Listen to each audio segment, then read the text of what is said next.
Hey guys, it's Yusafa. Welcome back to another episode of Voices of the Community. Today's guest is someone who's been part of Marvel Contest of Champions since the very beginning, Immortal Lombax. He first picked up the game in 2014 to help his cousin figure it out, and what started as a favor quickly turned into a passion. From high school days as a free-to-play grinder to college years where smart spending became part of his strategy, he's lived through every era of the contest.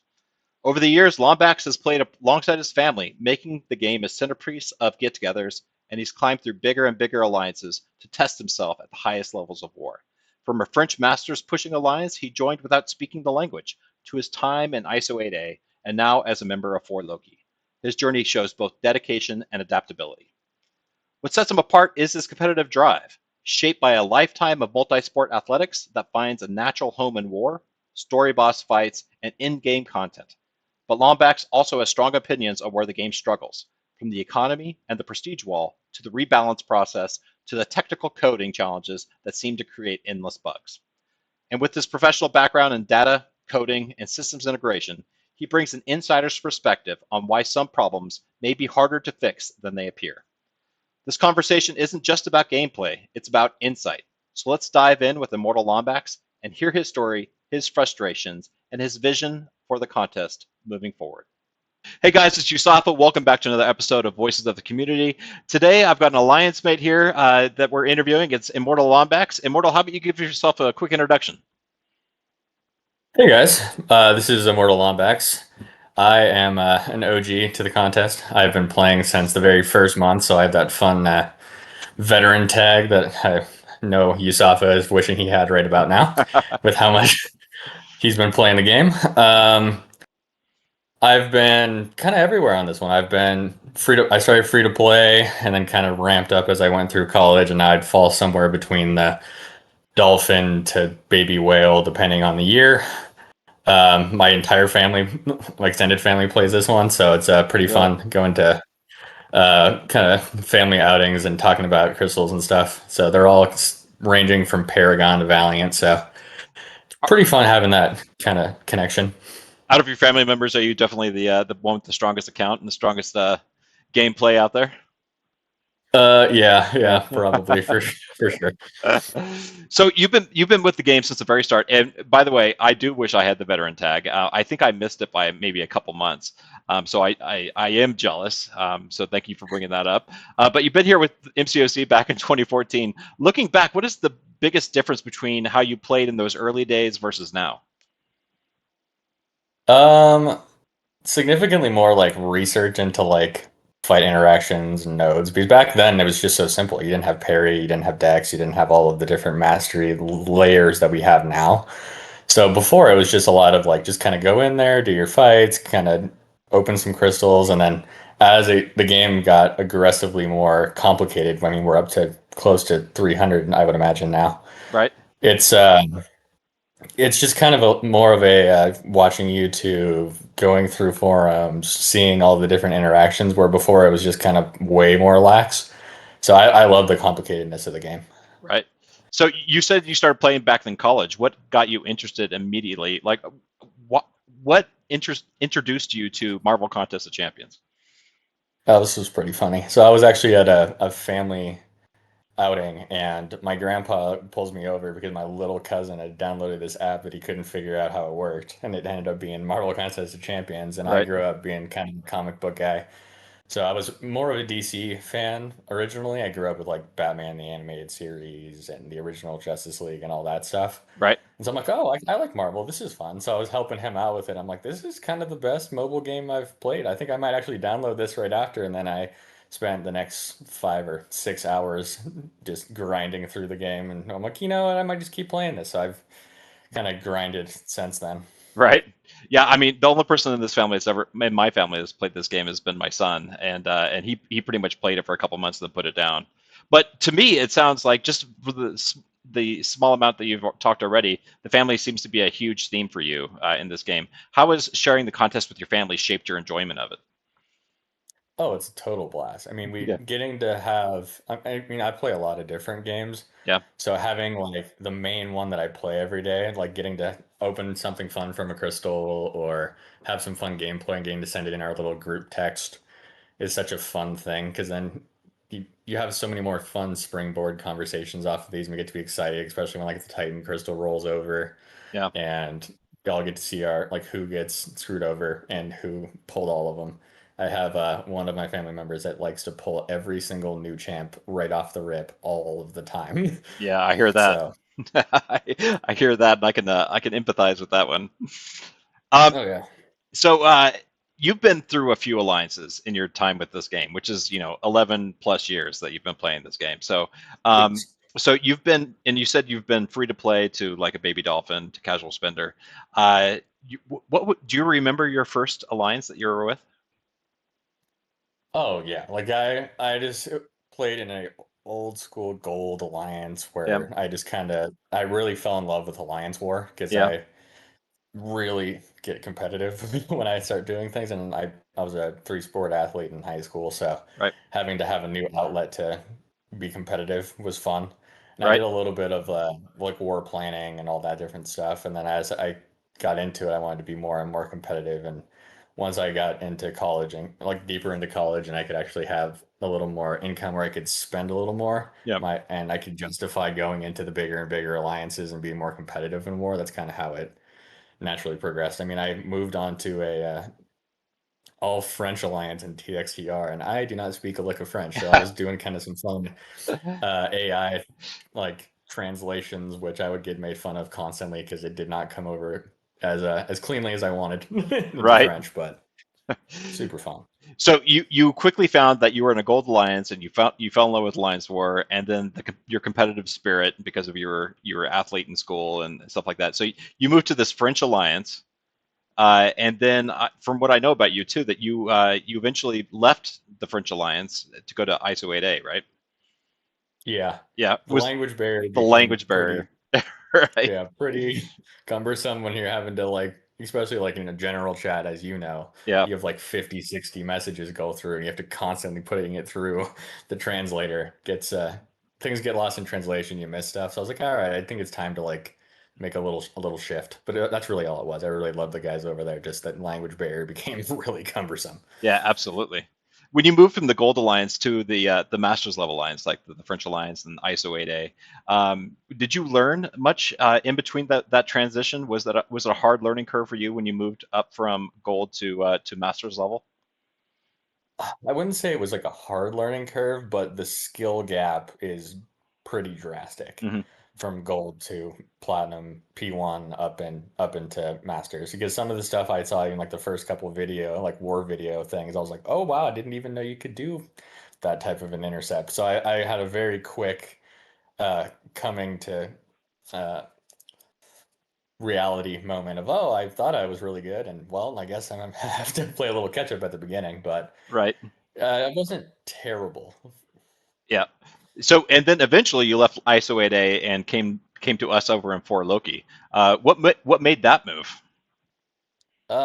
Well, we were on the cusp of finishing Masters for 6 consecutive seasons and Yeah. lost in the final match over and over again. Yeah. One of them was to you, if you guys remember, you beat us like 62 to 10. Yeah.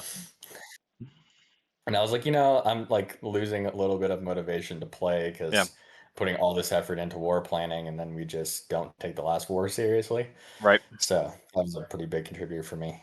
Was I know when we don't do well during the season, the yeah, motivation, the attitudes, and people start hitting that emotional low. Is that what you were experiencing over in 8A before you moved over? Yeah, for sure. Yeah. And at the sentiment wasn't exactly like the how we had a little bit of a slower start and for Loki this time. Yeah. So, and the sentiment of how for Loki handled it versus how ISO handled it is very different. Yeah.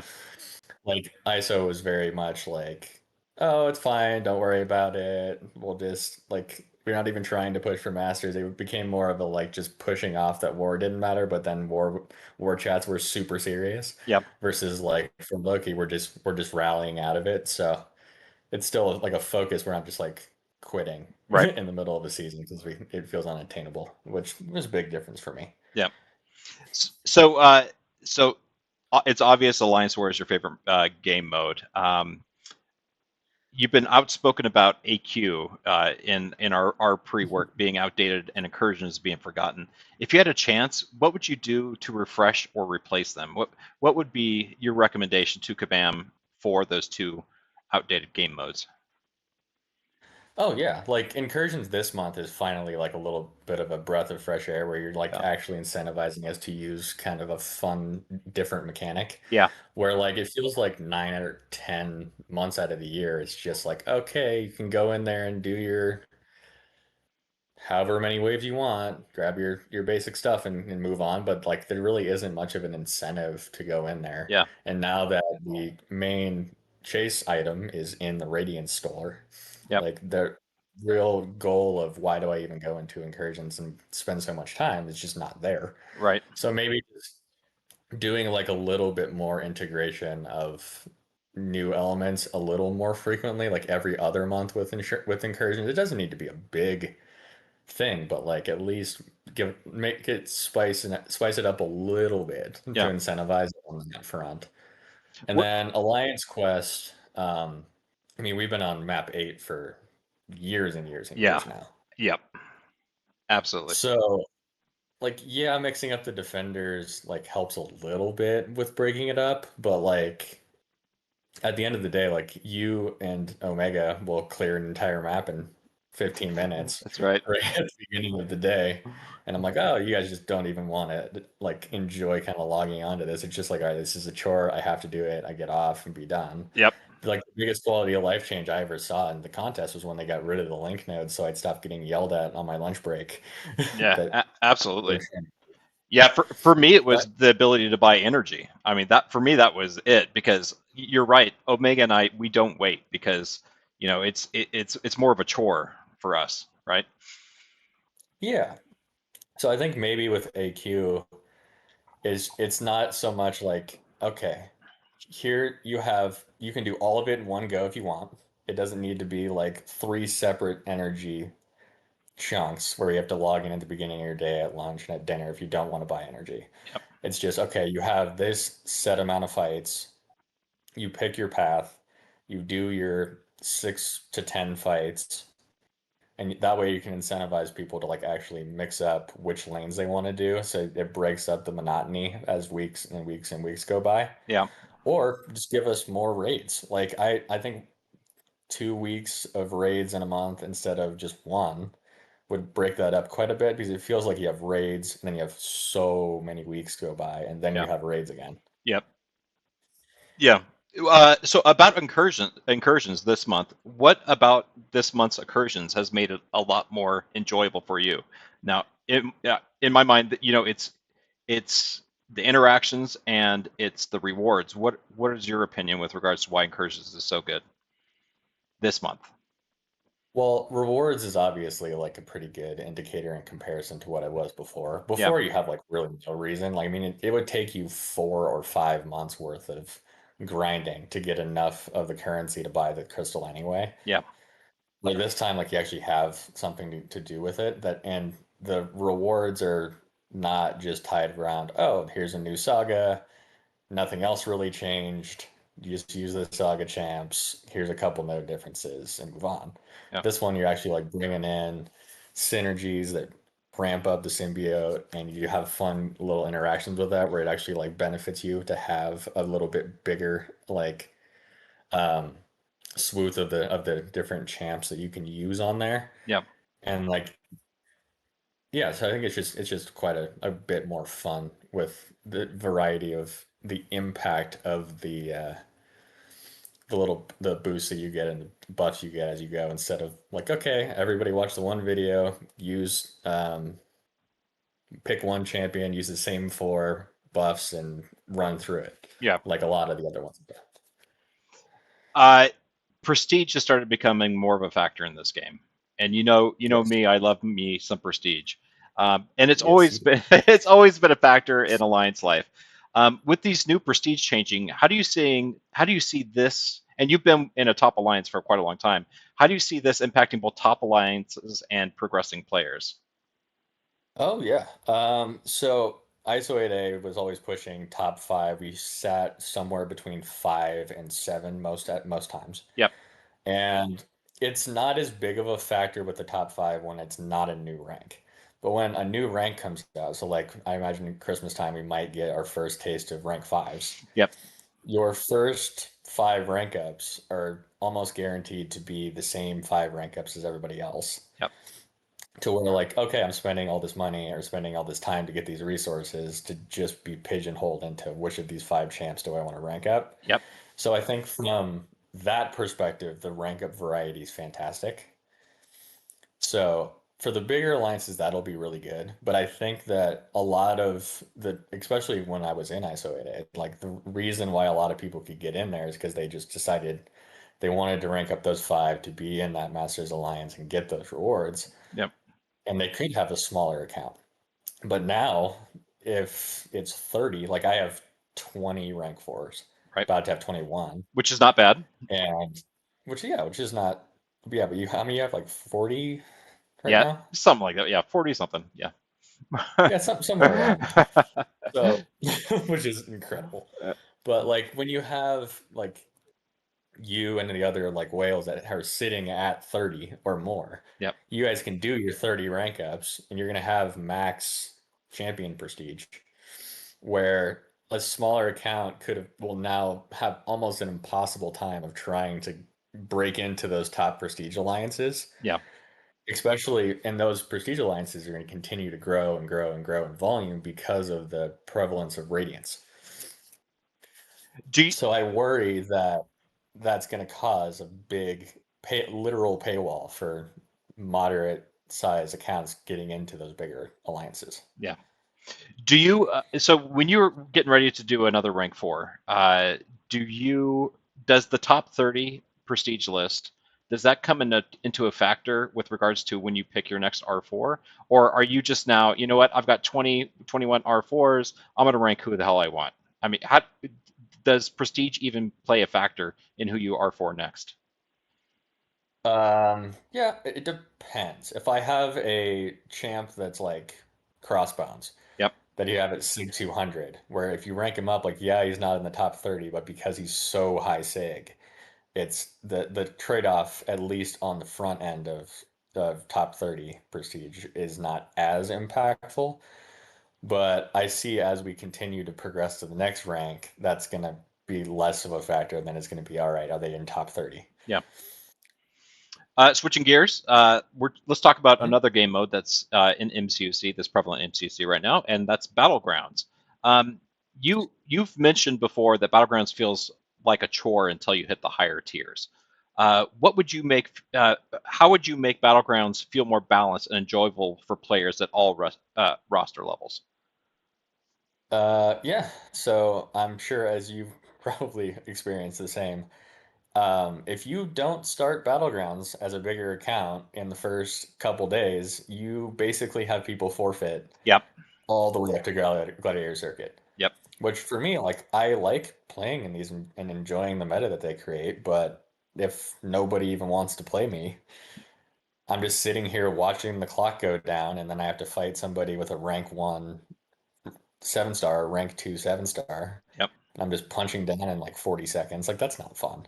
So I think, I mean, as much as it's they want to get the whales to engage in the lower circuit area, I think just starting those that regularly get into the Gladiator circuit either in Vibranium 2 Yeah. or directly into Gladiator circuit would just alleviate that issue. Because if you have all the whales automatically in Gladiator circuit, you don't have to worry about running rampant against these smaller accounts that aren't ever getting up there anyway. Yeah.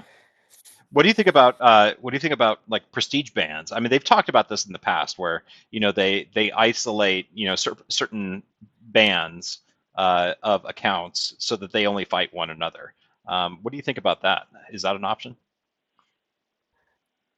I think it could be. I think that you run the risk of that turning off a lot of the bigger accounts that just want to get into Gladiator Circuit because they're Yeah, running into the same dudes over and over and over again if they get hard stuck yeah, at the beginning. So I think it would be worth at least exercising it to see how it would work on the front end. But I think you're gonna pigeonhole a lot of the really like the bigger accounts but lower skill players Yeah. in that funnel. Yeah, yeah, that's definitely a concern. And then there's always going to be manipulation of your accounts as well. So that's always been a concern. Yep. Moving to questions about the economy and monetization. Yes. All right, so if you were to give Kabam a score between 1 and 10, 1 being absolutely terrible and 10 being fantastic with regards to the game economy and the current state of monetization within the game, what score would you give Kabam? Uh, like a 3 or a 4, probably. Okay. So towards the lower end, like there's significant room for improvement with regards to how players view the game's economy and monetization. Yeah, like I don't Okay. think it's like a 1 or a 2 where it's terrible, but I definitely has been in better situations in the past, Yeah. but it's also been worse. Right. What do you think about what about the current state of the economy and monetization in the game is concerning to you mostly? For me, honestly, it's just like it feels like there's a disconnect between how the economy's progressed to when they do reoccurring deals and then scaling those. So like an example recently is like the Saga deals that they do. On the front end when 7 stars are not as common, you can charge $70 for a Saga 7 star crystal. Yep. But now, like I have every single one of those champs in that crystal. Yep. What is going to incentivize you or I from buying a $70 crystal? And a lot of the time when you get to these like sales, they know that the bulk of the stuff in the middle and at the beginning is not really enticing to us. So they're throwing the Silver Samurai, the Dark Phoenix at the tail end to get us to throw the 5, 6, 700 bucks at it. Yep. And that probably puts an awful taste in the free to play to moderate spenders' mouth because they're not going to want to spend that. Yep. And then Dark Phoenix is a menace, as we all know. Do you have a Dark Phoenix? I do. All right. All right. Um, yeah. So, what do you think Kabam could do to change that cycle? Would it be moving more value up front as opposed to a final milestone, or how could Kabam change that cycle? You think? I actually don't think it's overly complicated on that front. Yeah. Because I think the big thing is it's okay, it's a sale. And the chase thing for a lot of people, if they're going to continue to do these exclusive champ releases with Torch, Dark Phoenix, all those, like make that one on like the second or third milestone. Yeah. Like incentivize people to just get into the sale Yeah. and make them feel like they got some reward. Like I think that the most recent one where they had the tier 7 basic got 20 bucks at the beginning, that was Yeah. a great start. Yeah. But then Absolutely. it tapers off pretty hard and you have to spend $400 to get Silver Samurai. Yep. And I actually pulled Silver Samurai out of the 5 free crystals that it came in the side quest. I was like, oh, I don't have to spend anymore. I'm good. Like I just but I think if you just incentivize not just the whales with the like main thing they care about is the champ Yep. in most cases. Yep. Put that at the front. And then do the rank 4 materials or rank 5 or whatever it is. Especially now we have relics like the 7 star relics Yep. for the people who want to whale out. Put that toward the tail end Yep. and let the scalability go there. But at least put the main chase thing that you're selling on the front end so Yeah. more people feel less slighted. Yeah. Absolutely. Yeah. I mean, if they had done that with the Dark Phoenix uh, event, more people would have had Dark Phoenix. Now, Dark Phoenix would have been even more of a menace across all game modes, but at least everybody would have had her. Absolutely. Um, I mean, they yeah, released Nico 5 seconds after, so I mean, they had yeah, an instant answer. right. So you've been both a free to play and a smart spender. What's your philosophy on spending now? What actually makes you pull the trigger to go ahead and spend? Oh, absolutely. So for me, like it really comes down to like looking at the deals and seeing if I decide to spend on this, how long will the value of the items last me to where I don't feel like I need to spend more Yeah, to keep up in a Masters level alliance.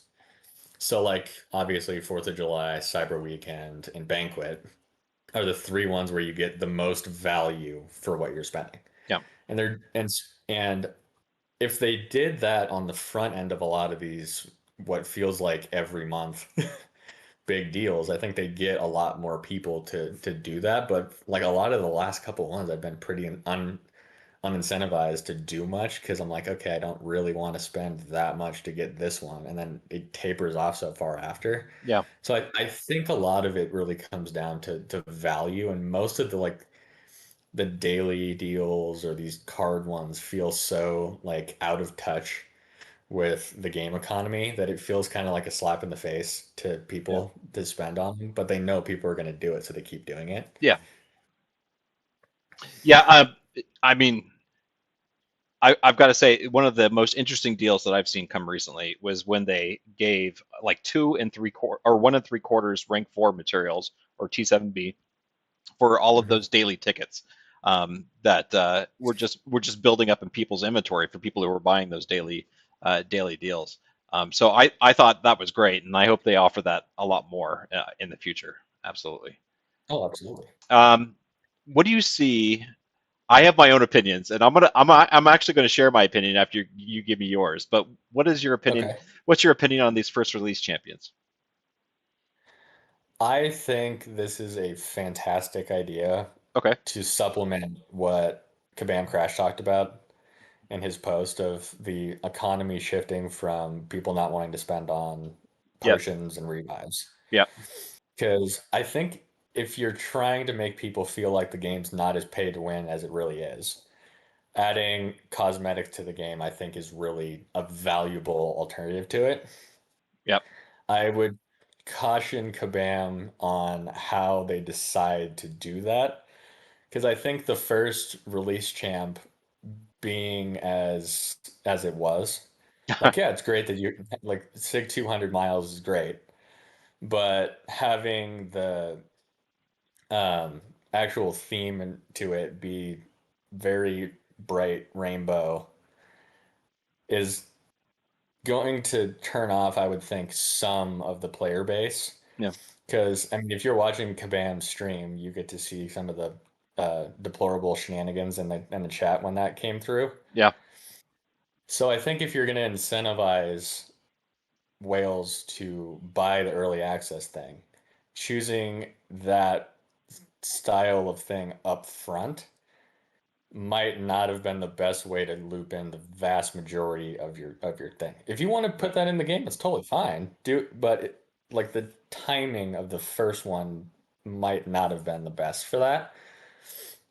And I think if they make it to where we can turn it on and off, I think that's totally do whatever you want. But if Yeah. Right. it's like stuck on my champ and I can't switch it onto a new one, or I pull it and now it's the number one prestige champ, so it's sitting at the top of mine, and it's like some pink unicorn thing in the future that I'm not like super interested in.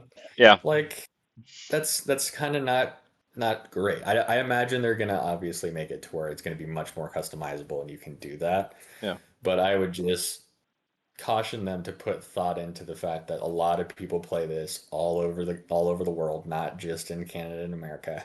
Yeah. And the optics of what you're doing is just slightly different depending on the bulk of the people. Yeah. So my opinion on first release champions is that when they first announced it, I was like I couldn't care less. I mean, if it's not going to give me more prestige, if it's not going to give me more power, if it's not going to allow me to get an advantage over anybody else, then why spend money to get it? And so for the first like for Dracula, I was like, I don't give a crap. This is not whatever. And then somebody in our line chat posted that they got a first release champion, and I was like, man, I want that. I freaking want it. And so I think I feel a little manipulated by Kabam in wanting an exclusive like customization for a champion. I feel manipulated. And this past pre-release bundle, I went after the first release champion. So I do feel a little manipulated. Good on Kabam for getting some more money out of me, but I still feel on the fence about it, but if it's out there and available and it's exclusive, then I want it. So yeah, I feel manipulated. Um, I really want I really want to talk to you because I know that you have a background in software design and coding, and you have a technical insight which a lot of people don't have.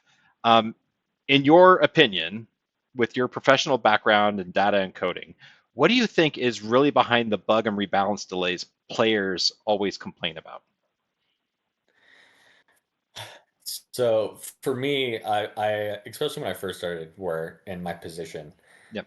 the it's very common, unfortunately, for some software companies to take advantage of the lack of knowledge of their customer or consumer on what is complicated and takes time and what isn't complicated and doesn't take time. So, like, an example of this is obviously the not letting people bypass the classic difficulty into the is it elite? What do they call it now? Uh, They change the name on these every 5 minutes. yeah, yeah, whatever it is. Yeah. Um, and be, for me, like on the back end of that, if the code Elder. Yeah. is elder, Yeah. yes.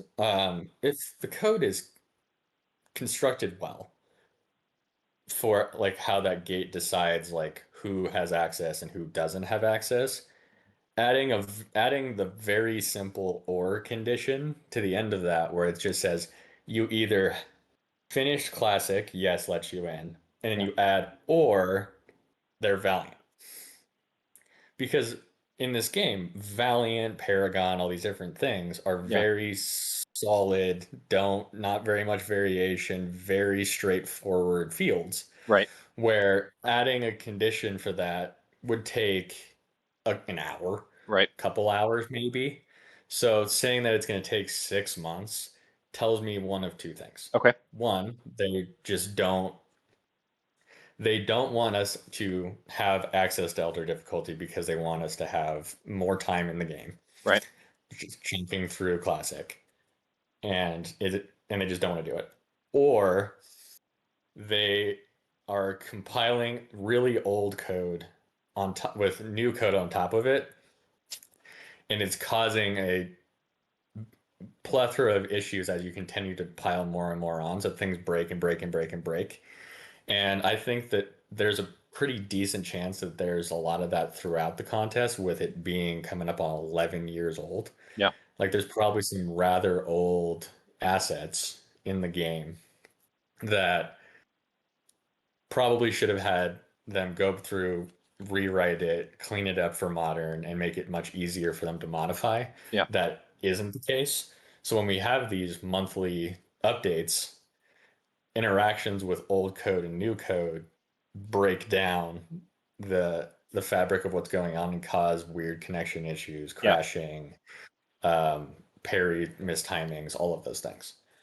Do you think that there's been an increase in instance of those types of bugs occurring in the game because the code is getting older and older?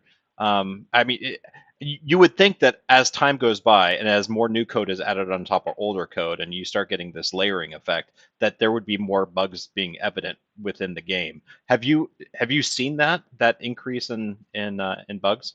Yeah, yeah. So over time, as the years go by and as more new code gets piled on top of older code, then I would expect to see there be more of an incidence of bugs being reflected in the gameplay.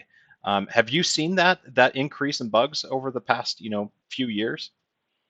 Yeah, I would definitely say it's had a considerable uptick as it's progressed over time in Yeah. the game. And so Um, and so therefore you would also assume that as years go by in the future that you would see an increase as well. Maybe not at a logarithmic curve, but a higher incident across the yeah, game. Yeah. absolutely. Yeah.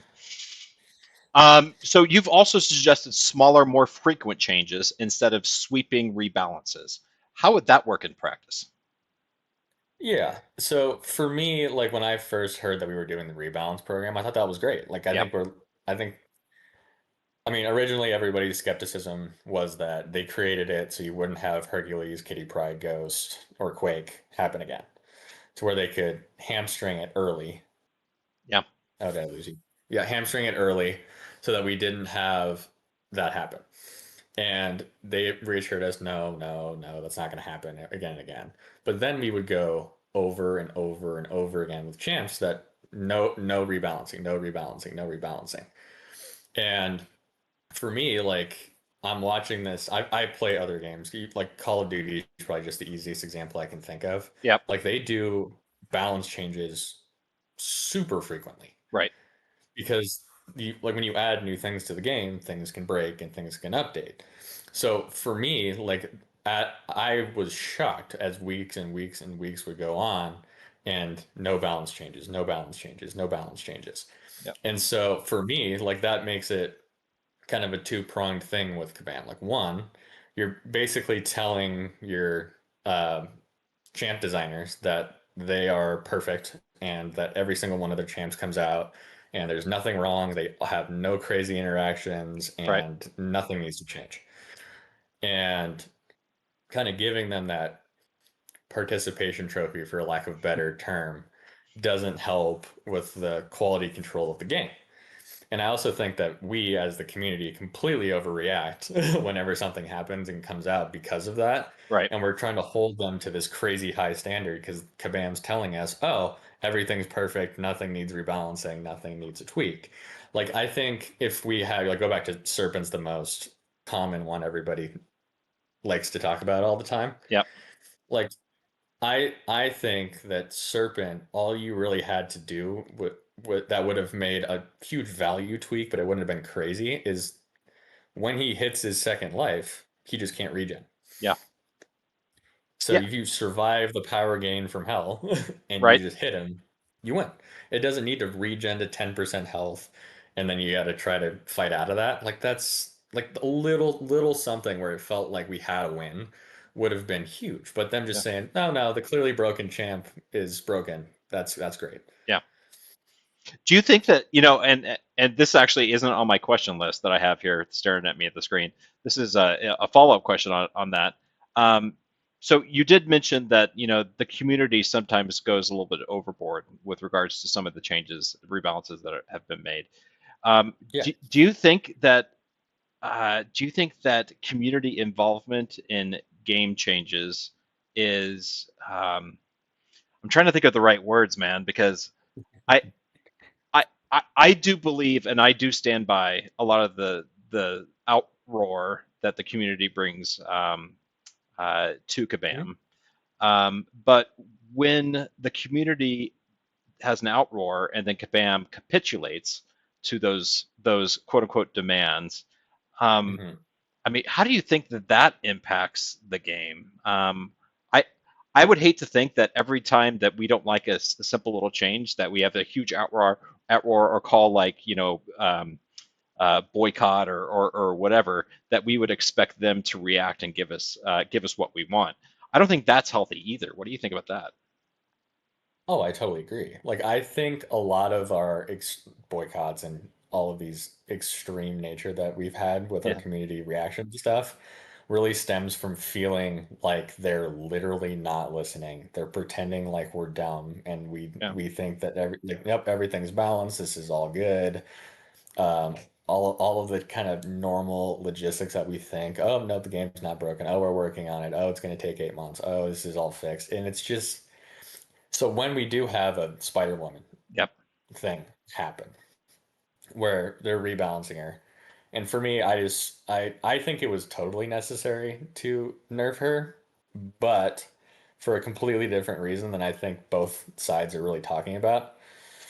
I think the problem with Spider Woman wasn't Snare. I think they created Snare a long time ago on Jabari, and Jabari was a nothing champ in comparison to Okoye and Spider Woman. So her impact with Ensnare was not as viable. But now you have Ensnare, which I put Ensnare in the same bucket as Death Immunity. yeah, Like Death Immunity is what made Hercules and Serpent OP. If you just take that out of the game and give compensation for that, those two champs aren't as broken.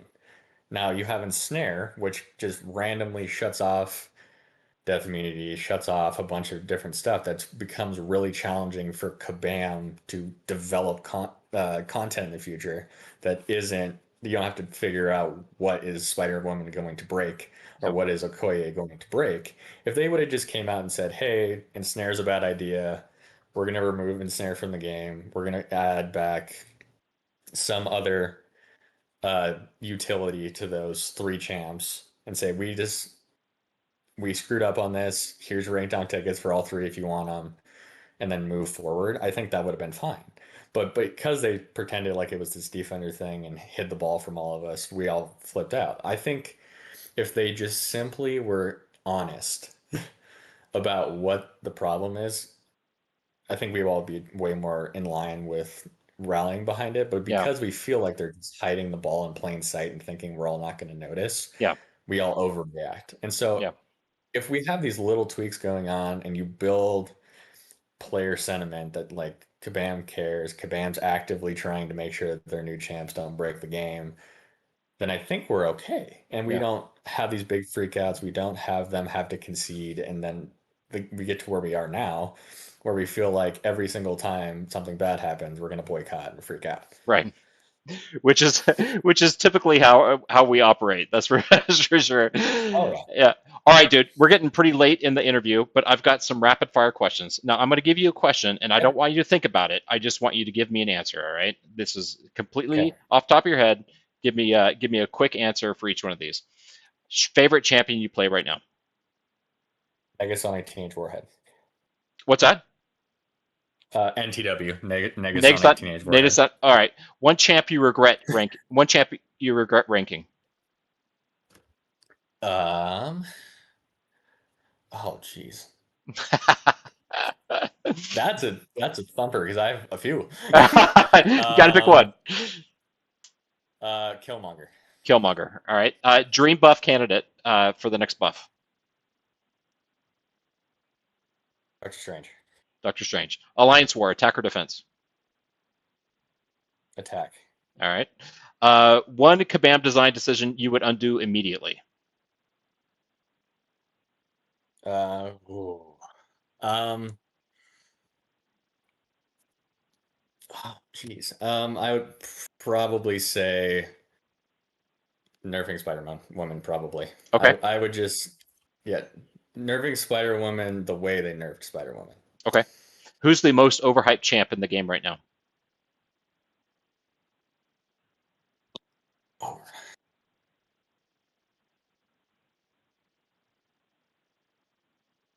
Okoye, Okoye. Most underrated champ. Negasonic Teenage Warhead, All right. Favorite Marvel character that's not in the game right now? Hazazel. Azazel. Azazel. Huh? That's a good one. That's a good one. Biggest flex on your roster right now? Oh, rank. I have the top 7 prestige champs, SIG 200, rank 4. All right. Favorite YouTuber, Usafa or Lags? Flags. Good answer. Good answer. All right, one last question for you, Immortal. One last question. I ask this of everybody. I want the series to be long running and successful, and have as many people on here as possible. It's only possible with listeners like you and everybody that's listening to this video right now.